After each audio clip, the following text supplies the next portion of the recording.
palabra es vida y es verdad. Tu palabra es vida y es verdad. Lunes de la tercera semana del tiempo de Cuaresma. Lectura del segundo libro de los Reyes.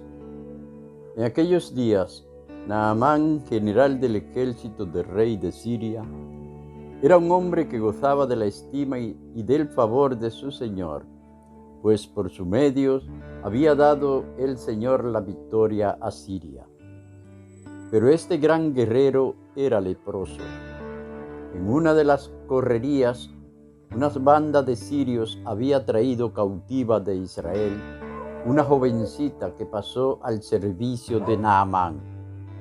Dijo ella a su señora: ojalá mi señor fuera a ver al profeta de Samaria. Él lo libraría de la lepra. Fue Naamán y se lo comunicó a su señor diciendo: esto y esto ha dicho la muchacha de la tierra de Israel.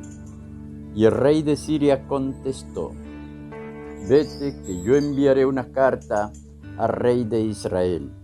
Entonces tomó en sus manos 10 talentos de plata, 6,000 siclos de oro, 10 vestidos nuevos y una carta al rey de Israel que decía: al llegarte esta carta sabrá que te envío a mi siervo Naamán para que lo cures de su lepra. Cuando el rey de Israel leyó la carta, rasgó las vestiduras diciendo: ¿soy yo un Dios para repartir vida y muerte? Pues me encarga nada menos que curar a un hombre de su lepra. Dense cuenta y verán cómo está buscando querella contra mí. Eliseo, el hombre de Dios, oyó que el rey de Israel había rasgado sus vestiduras y mandó a que le dijeran: ¿por qué has rasgado tu vestidura? Que venga a mí y sabrá que hay un profeta en Israel. Llegó Naamán con sus carros y caballos y se detuvo a la entrada de la casa de Eliseo. Envió un mensajero a decirle: ve y lávate 7 veces en el Jordán, tu carne renacerá y quedará limpio. Naamán se puso furioso y se marchó diciendo: yo me había dicho, saldrá seguramente a mi encuentro, se detendrá, invocará el nombre de su Dios, frotará con sus manos mi parte enferma y sanaré de la lepra.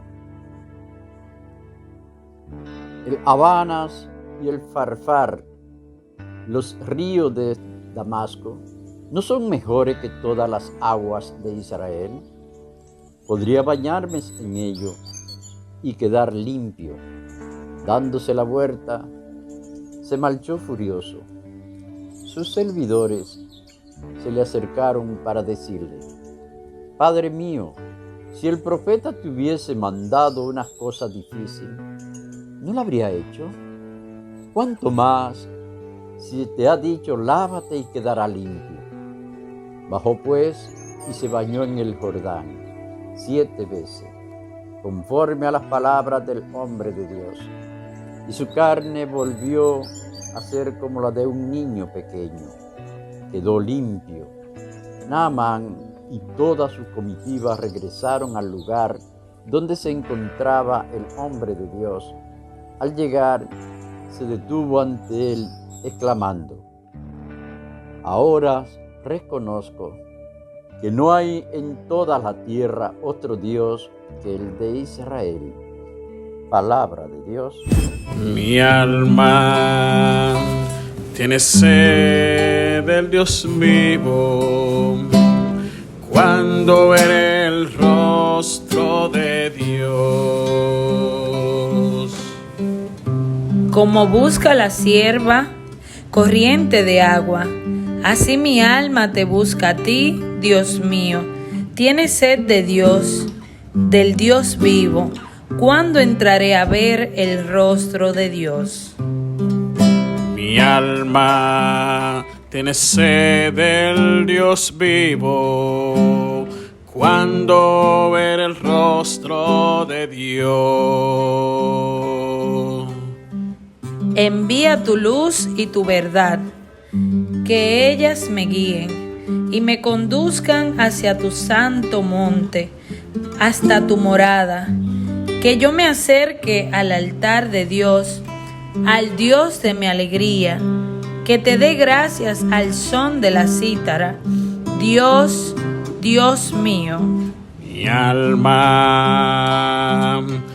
tiene sed del Dios vivo, cuando veré el rostro de Dios. Mi alma tiene sed del Dios vivo, cuando veré el rostro de Dios. Lectura del Santo Evangelio según San Lucas. Vino Jesús a Nazaret y dijo al pueblo en la sinagoga: les aseguro que ningún profeta es bien mirado en su tierra. Puedo asegurarles que en Israel había muchas viudas en los días de Elías, cuando estuvo cerrado el cielo 3 años y 6 meses, y hubo una gran hambre en todo el país. Sin embargo, a ninguna de ellas fue enviado Elías, sino a una viuda de Sarepta, en el territorio de Sidón. Y muchos leprosos había en Israel en tiempo del profeta Eliseo.